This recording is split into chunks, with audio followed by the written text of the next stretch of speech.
Hi there, Phineas MacGuire Erupts, Chapter 15, last chapter. Our volcano didn't win first place in the 4th grade science fair. It didn't win second or third place either. It did win an honorable mention, along with 5 other projects. Here's a picture of the medal that they got. Ben wore the honorable mention ribbon pinned to his shirt to school the next day. "It's the first ribbon I've ever won," he said, when I told him it wasn't like an Olympic medal or something.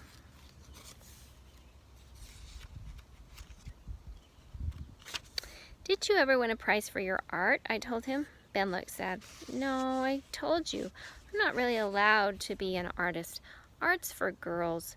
Just then a pencil popped down so hard on Ben's desk that I thought it was going to pop straight through to the other side. "You talk too much about what's for girls and what's for boys and which side is smarter and a whole bunch of other stupid stuff," Aretha said, glaring at Ben. "Girls can do anything they want, and boys can do anything they want." Ben's face brightened. "Maybe I could be a scientific artist, like somebody who illustrates science books or for schools or something." "Who says you can't be a regular, everyday sort of artist?" Aretha said.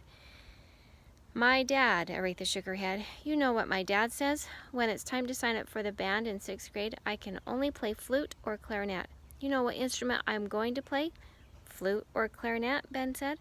"No, I'm going to play the trombone," Aretha told him, "because I am a natural-born trombone player, just like Mac here is a natural-born scientist, and you are a natural-born artist."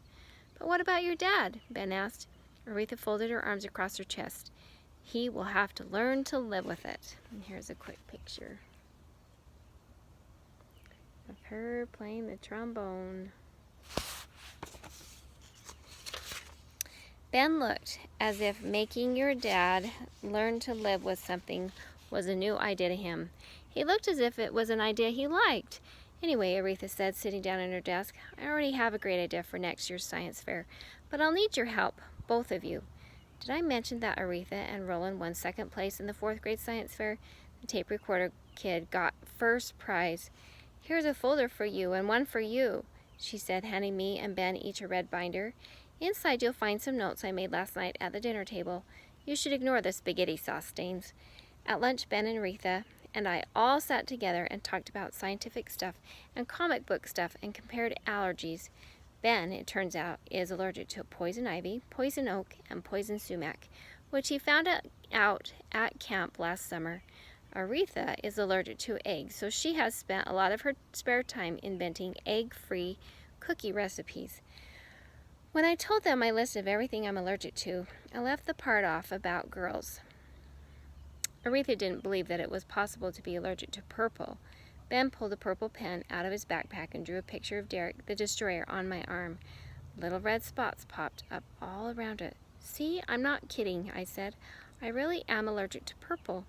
"It's all in your head, Mac," Aretha said. "That's the only explanation." "Maybe," I said.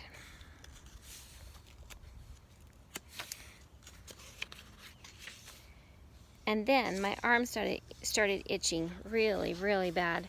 But Ben wouldn't let me scratch because he didn't want me to mess up his picture. And Aretha wouldn't let me scratch because she wanted to make some scientific notes about my hives. I would never get in the way of somebody taking scientific notes.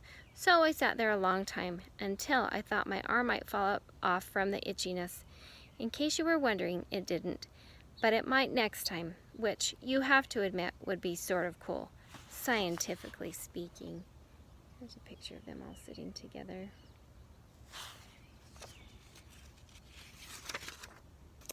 The end.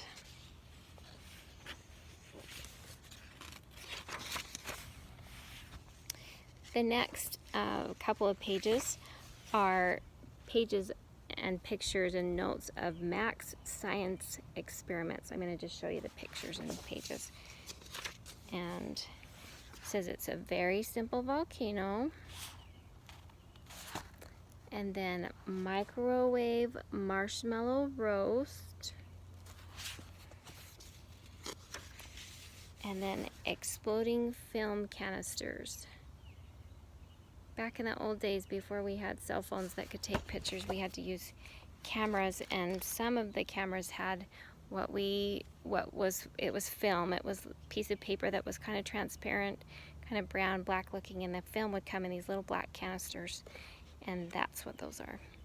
Okay, friends, hope you enjoyed Phineas L. MacGuire Erupts. Bye-bye.